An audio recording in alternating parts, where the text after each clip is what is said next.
Hello ವಿದ್ಯಾರ್ಥಿಗಳು, ಎಜುಟೆಕ್ Karnataka YouTube ಚಾನಲ್ಗೆ ಸ್ವಾಗತ. ಹಾಗೆ ನಮ್ಮ ಚಾನಲ್ ಸಬ್ಸ್ಕ್ರೈಬ್ ಮಾಡಬಹುದು. ವಿದ್ಯಾರ್ಥಿ ಮೊದಲನೇ ಸುತ್ತಿನ ಸೀಟ್ ಹಂಚಿಕೆ ಪರೀಕ್ಷಿತ ವೇಳಾಪಟ್ಟಿ UGCET 2025. ವಿದ್ಯಾರ್ಥಿಗಳು 8ನೇ ತಾರೀಕು ಒಂದು ನಿಮ್ಮ UGCET ಆಪ್ಷನ್ ಅನ್ನು ಬಿಟ್ಟಿದ್ರು. ಬಟ್ ಯಾರು ತುಂಬಾ ಜನ ವಿದ್ಯಾರ್ಥಿ ಸರ್ವರ್ ಪ್ರಾಬ್ಲಮ್ ಇಂದ ಯಾರು ಒಂದು ಓಪನ್ ಮಾಡಿ ಒಂದು ಆಪ್ಷನ್ ಮಾಡಕ್ ಆಗುದಿಲ್ಲ ಅಂತ ಹೇಳಿದ್ರು. ಅದಕ್ಕೆ ಕಾರಣವಾಗಿ ವಿದ್ಯಾರ್ಥಿಗಳಿಗೆ ಒಂದು ಆಪ್ಷನ್ ಏನಿದೆ ಅಲ್ಲ, ಅದನ್ನ ಎಕ್ಸ್ಟೆಂಡ್ ಮಾಡಿದ್ದಾರೆ. ಅದನ್ನ ಇಲ್ಲಿ ತಿಳಿಸಿದ್ದಾರೆ ನೋಡಿ.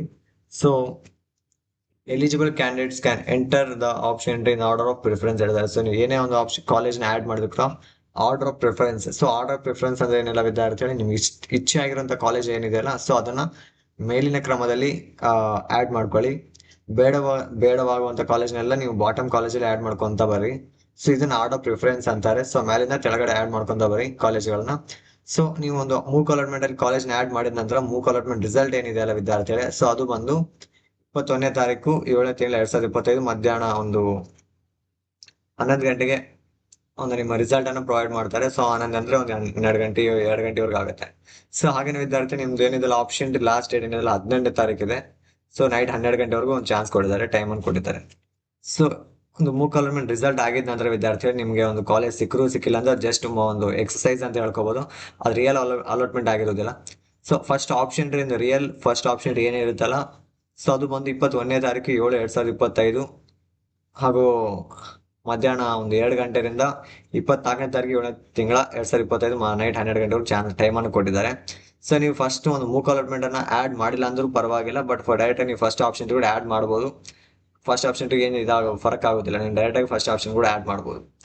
ಬಟ್ ಇದನ್ನ ಏನಂದ್ರೆ ಒಂದು ಫಸ್ಟ್ ಒಂದು ಮೂಕ್ ಅಲಾಟ್ಮೆಂಟ್ ಅನ್ನ ಆಡ್ ಮಾಡಿರ ಅಂತಂದ್ರೆ ನಿಮ್ಗೆ ಯಾವ ತರ ಒಂದು ಪ್ರಾಸೆಸ್ ಇರುತ್ತೆ, ರಿಸಲ್ಟ್ ಯಾವ ತರ ಬರುತ್ತೆ ಅನ್ನೋದು ನಿಮ್ಗೆ ಐಡಿಯಾ ಬರುತ್ತೆ ವಿದ್ಯಾರ್ಥಿಗಳೇ. ಯಾವ ತರ ಲಾಗಿನ್ ಆಗ್ಬೇಕು ಅನ್ನೋದೆಲ್ಲ ಗೊತ್ತಾಗುತ್ತೆ. ಫಸ್ಟ್ ಆಪ್ಷನ್ ಅಲ್ಲಿ ಲಾಗಿನ್ ಆಗ್ಲಿಲ್ಲ ಮತ್ತೆ ಮಿಸ್ಟೇಕ್ಸ್ ಆಗ್ತವೆ. ಹಂಗಾಗಿ ಟ್ರಯಲ್ ಅಲ್ಲಿ ನೀವು ಚೆಕ್ ಮಾಡ್ಕೋಬಹುದು. ಟ್ರಯಲ್ ಅಲ್ಲಿ ನೀವು ಕರೆಕ್ಟ್ ಆಗಿ ಒಂದು ಹಳೆ ಒಂದು ಸೀಟ್ ಮ್ಯಾಟ್ರಿಕ್ಸ್ ಮುಖಾಂತರ ನೀವು ಕರೆಕ್ಟ್ ಆಗಿ ಚೆಕ್ ಮಾಡಿ ಒಂದು ಕಾಲೇಜ್ ಕಟ್ ಆಫ್ ಎಲ್ಲ ಚೆಕ್ ಮಾಡ್ಕೊಂಡು ಒಂದು ಕಾಲೇಜ್ ಆಡ್ ಮಾಡಿದ್ರೆ ಫಸ್ಟ್ ಒಂದು ಮೂಕ್ ಅಲಾಟ್ಮೆಂಟ್ ಅಲ್ಲಿ ನಿಮ್ಗೆ ಯಾವ್ದೊಂದು ಕಾಲೇಜ್ ಅಲಾಟ್ ಆಗುತ್ತೆ. ಓಕೆನಾ ವಿದ್ಯಾರ್ಥಿ? ಯಾವ್ದು ಚೇಂಜಸ್ ಮಾಡಿಲ್ಲ ಅಂದ್ರೆ ಕಾಲೇಜ್ ಅಲಾಟ್ ಆಗುತ್ತೆ. ಅದೇ ಒಂದು ಚೇಂಜಸ್ ಮಾಡಿಲ್ಲ ಅಂದ್ರೆ ಫಸ್ಟ್ ಆಪ್ಷನ್ ಅಲ್ಲಿ ಕೂಡ ಕಾಲೇಜ್ ಸಿಗುತ್ತೆ. ಇಲ್ಲಿ ಮುಖ್ಯವಾಗಿ ಏನಂದ್ರೆ ವಿದ್ಯಾರ್ಥಿಗಳು ಫಸ್ಟ್ ಆಪ್ಷನ್ ಅಲ್ಲಿ ನೀವು ಮೂಕ್ ಅಲಾಟ್ಮೆಂಟ್ ರಿಸಲ್ಟ್ ಬಂದಿದ ನಂತರ ವಿದ್ಯಾರ್ಥಿಗಳು ಫಸ್ಟ್ ಆಪ್ಷನ್ ಏನಿದೆಲ್ಲ 21ನೇ ತಾರೀಕು ಮಧ್ಯಾಹ್ನ 2 ಗಂಟೆಯಿಂದ ಸ್ಟಾರ್ಟ್ ಆಗುತ್ತೆ. ಇದರಲ್ಲಿ ನೀವು ಯಾವುದೇ ಕಾಲೇಜ್ ಬೇಕಾದ್ರೆ ಆಡ್ ಮಾಡ್ಕೋಬಹುದು, ಆಲ್ಟರ್ ಮಾಡ್ಕೋಬಹುದು, ರೀಅರೇಂಜ್ ಮಾಡ್ಕೋಬಹುದು. ಮೇಲಿಂದ ಕೆಳಗಿನ ಮೇಲೆ ಕಾಲೇಜ್ ನೀವು ಎಕ್ಸ್ಚೇಂಜ್ ಮಾಡ್ಕೋಬಹುದು. ಹಾಗೆ ಡಿಲೀಟ್ ಆಪ್ಷನ್ ಕೂಡ ಇದೆ. ಬೇಡವಂತ ಕಾಲೇಜ್ನ ನೀವು ಡಿಲೀಟ್ ಕೂಡ ಮಾಡ್ಕೋಬಹುದು ವಿದ್ಯಾರ್ಥಿ, ಅದು ಕೂಡ ನಿಮ್ಗೆ ಚಾನ್ಸ್ ಇದೆ. ಇದನ್ನು ಕೂಡ ಮಾಡ್ಕೋಬಹುದು. ಅದು ಕೂಡ ಯಾವಾಗ ಅಂದ್ರೆ 24ನೇ ತಾರೀಕು 7ನೇ ತಿಂಗಳು 2025 ಮಧ್ಯಾಹ್ನ ನೈಟ್ 12 ಗಂಟೆವರೆಗೂ ಟೈಮ್ ಅನ್ನು ಕೊಟ್ಟಿದ್ದಾರೆ. ಇದರ ನಂತರ first round seat allotment result ಏನಿದೆ ಅಲ್ಲ ವಿದ್ಯಾರ್ಥಿ, ಮಿನಿಮಮ್ ಒಂದು 3 ಡೇಸ್ ಬೇಕಾಗುತ್ತೆ. ಪ್ರತಿಯೊಂದು ಪ್ರಾಸೆಸ್ಗೂ ಆಪ್ಷನ್ ಆಗಿದ್ಮೇಲೆ ರಿಸಲ್ಟ್ಗೆ 3 ಡೇಸ್ ಬೇಕಾಗುತ್ತೆ. ಮಿನಿಮಮ್ 3 ಡೇಸ್ ಜಾಸ್ತಿನೇ ಆಗ್ಬೋದು. ಹಾಗಾಗಿ first round seat allotment result ಏನಿದೆ ಅಲ್ಲ ವಿದ್ಯಾರ್ಥಿ, 22ನೇ ತಾರೀಕು 7 2025 ಮಧ್ಯಾಹ್ನ ಮಧ್ಯಾಹ್ನ ಒಂದು 11 ಗಂಟೆವರೆಗೆ ನಿಮ್ಗೆ ಒಂದು first round real seat allotment result ಅನ್ನು ಬಿಡ್ತಾರೆ.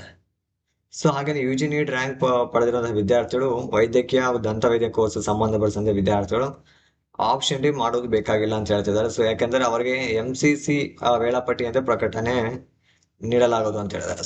ಅವ್ರಿಗೊಂದು ಸಪರೇಟ್ ಒಂದು ನೋಟಿಫಿಕೇಶನ್ ಬಿಡ್ತೀವಿ, MCC ಮುಖಾಂತರ ಒಂದು ನೋಟಿಫಿಕೇಶನ್ ಬಿಡ್ತೀವಿ. ಅಷ್ಟೊಂದು ಮಾಡೋದು ಬೇಕಾಗಿಲ್ಲ ಅಂತ ಹೇಳಿದ್ರೆ ಬರೀ CT ವಿದ್ಯಾರ್ಥಿಗಳು ಮಾತ್ರ, ಅಂದ್ರೆ ಸೀಟ್ಗೆ ಯಾರು ಅಪ್ಲೈ ಮಾಡಿದಿಲ್ಲ ಆ ವಿದ್ಯಾರ್ಥಿಗಳು ಅಪ್ಲೈ ಮಾಡಿದ್ರೆ ಸಾಕಂತ ಹೇಳ್ತಿದ್ದಾರೆ. ಓಕೆನಾ ವಿದ್ಯಾರ್ಥಿ? ಥ್ಯಾಂಕ್ ಯು ವಿದ್ಯಾರ್ಥಿ.